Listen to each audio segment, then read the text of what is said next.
All right, Oilers fans, the wins have been hard to come by lately. We are allowed to enjoy this one. We are allowed to feel happy, excited, rejuvenated. Obviously, the finish on this team is still very worrisome, but the Oilers managed to pull out the 2-1 overtime victory over the New York Islanders. They had a lead in the third period once again and were not able to hold it, but this time they did not lose this thing in regulation. It did go to overtime, and it was a very chaotic overtime, by the way. I mean, like that first minute and a half where you had two Islanders without sticks, nobody could stand on the Islanders because of how dead tired they were, and the Oilers for some reason just couldn't get a shot through. And then they eventually did, and then Sorokin just absolutely robbed Bouchard with his glove.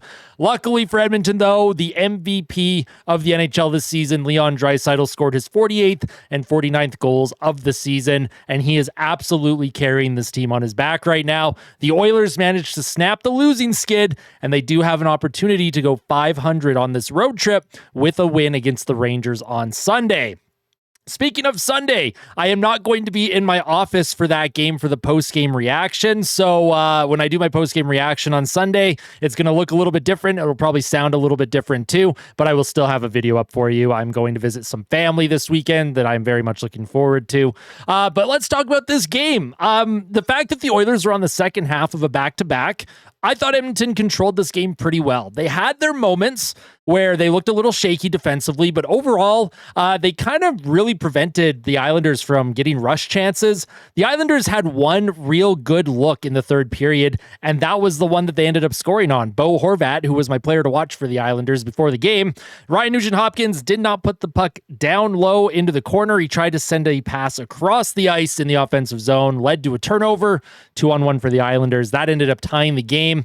But for the Oilers, they managed to squeak out the victory. Leon Draisaitl continues to show why he should be the front runner for the Hart Trophy this season, and I would even argue the Selke as well. And he is completely so far ahead of everyone when it comes to goal scoring this season too. I don't know what the NHL record is from first in goals to second, like what the goal difference is. Someone's going to have to look that up for me, but I mean, Draisaitl's having a season for the ages right now, and he is willing this team to victory. And can we also talk about Calvin Pickard as well? Great game from Calvin Pickard. A lot of you on Twitter were pretty mad at me because I tweeted after the second period. I was like, hey, pretty good game from Pickard so far. And everyone was like, what are you doing? You have to wait till after the game. You can't do that. Listen, I understand that sometimes when people tweet about certain players, they think it's a jinx. As long as I'm not being, I don't know, arrogant about the post, I don't consider it a jinx. All I had said was Calvin Pickard was having a good game so far. And at the time, obviously that was correct. And then of course I tried to correct it. I said, you know what, guys, don't worry. I knocked on wood. And then when Calvin Pickard gave up the tying goal, I said, you know what, Calvin Pickard's having a shit game. I'm just having fun with it, right? We had someone from the media mention Stuart Skinner against Dallas, and then Dallas ended up scoring 3 quick goals. So I understand, Oilers fans. It's okay. Let's relax. We're having fun.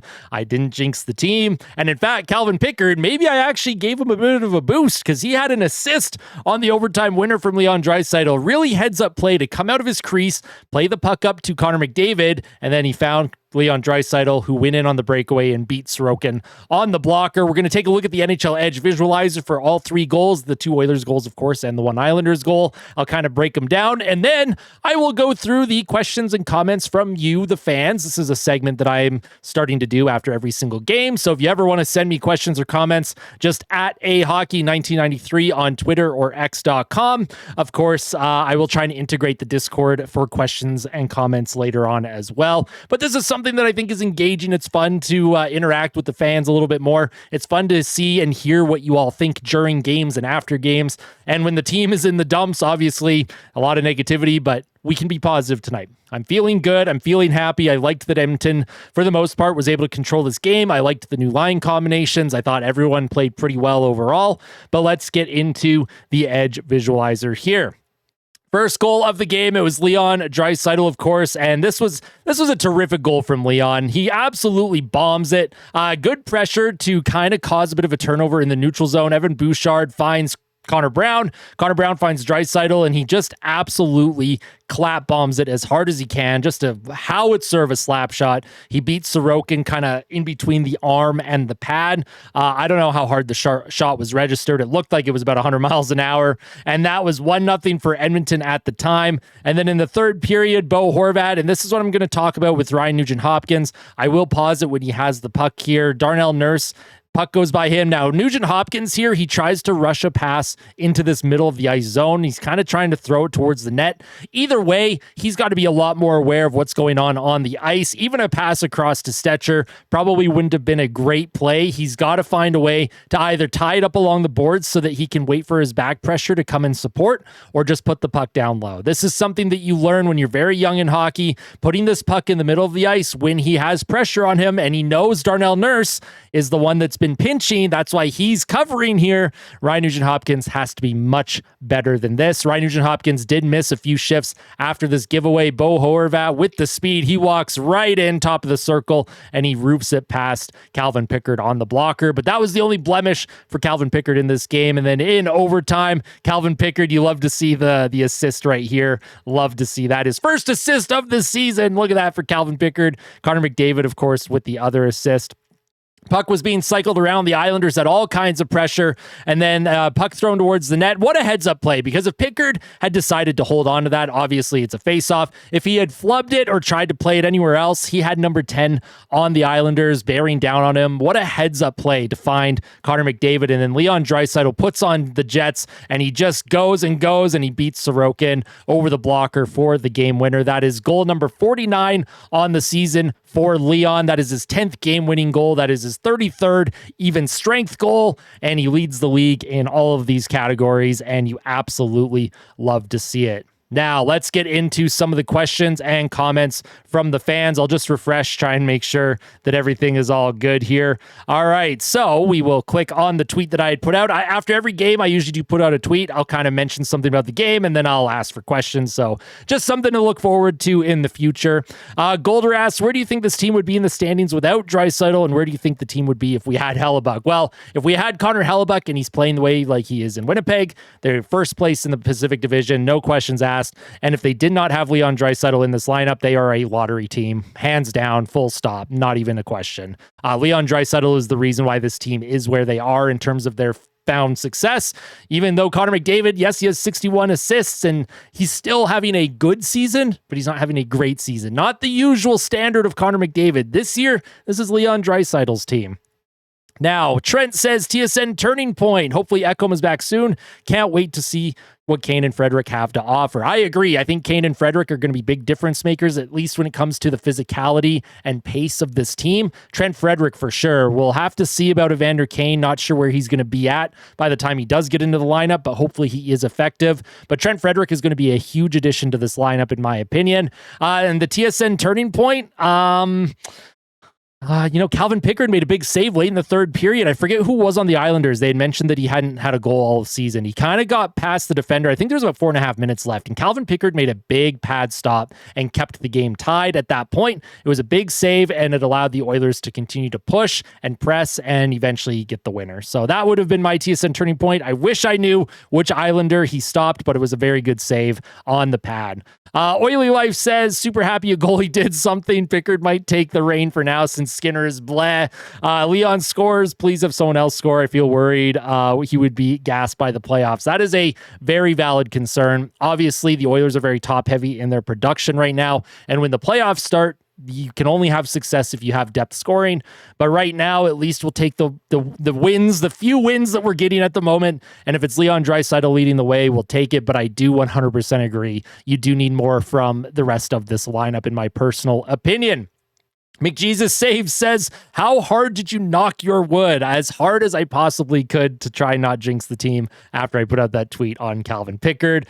Erica asks, can the Oilers stop blowing leads? My heart can't handle it anymore. I completely agree. I would love to see the Oilers find a way to close these things out in regulation. They don't have enough regulation wins for my comfort level right now heading into the playoffs, assuming they get there. Again, knocking on wood here. But I agree. It would be nice to see Edmonton. You have a 1-0 lead in the third. It'd be nice to see them maybe get up by 2 or 3 and then shut things down. Right now, they're struggling at even just scoring any kind of goals at the moment. They're not able to extend those leads, but that's something that hopefully at some point the worm is going to turn, as Jack Michaels would say, and maybe tonight's the night. I don't know. The fact that the Oilers had as many scoring chances as they did, and they were only able to get 1 in regulation, I do feel like there's going to be a bit of a turning point here. They are due to explode for offense, but we'll have to see if they do. But Jinkles says, if your worryometer was at an 8 out of 10 last night, where is it now? Does one game move the needle much? I'll take the W, but we could have easily been wallowing in another loss tonight. That is very true. If my worryometer was at an 8 last night, tonight it's at a 7. It only goes down 1 because, you get the win, you feel good, but the worry meter is still very high because of the lack of depth scoring, the lack of finish on this team, but at least the goaltending was solid tonight. Calvin Pickard with the assist in overtime. I would say the worry meter is just down 1 peg. The needle has moved a little bit, not a lot. I'm enjoying the win, obviously, but that's kind of where I'm at. And then Dacky also asked, where's your panic button located and are we hitting it? We've lightly pressed the panic button, I would say, but I'm not smashing the panic button, but we are close to that. We are very close to that. And then Ty says the Oilers need to sit Nuge next game, plus put Wallman on the power play in his place. No excuses having him take up a spot just to never do anything. Ryan Nugent-Hopkins, obviously, he has not lived up to his usual expectations this season, and I feel that frustration from the fan base. I hear it and see it all the time. I have also been very hard on Nugent-Hopkins. That giveaway tonight in the third period cannot happen, and it was nice to see Knoblauch did sit him for a little bit. He didn't bench him their whole game, but he did bench him. He did send a bit of a message, and hopefully Knoblauch can continue that, and hopefully Nugent-Hopkins can find a way to turn his game around. But that is it from me. That is the fan reaction. If you ended up enjoying this fan reaction, make sure to smash the like button. And if you're not yet subscribed to the channel and you want to see daily Oilers content, you've come to the right place. Make sure to smash that subscribe button. Share with all your friends and family. And of course, tell someone that you love them before bed tonight. Fight like a kid. Fight like Ben. Let's go Oilers. We'll see you this weekend for the Rangers.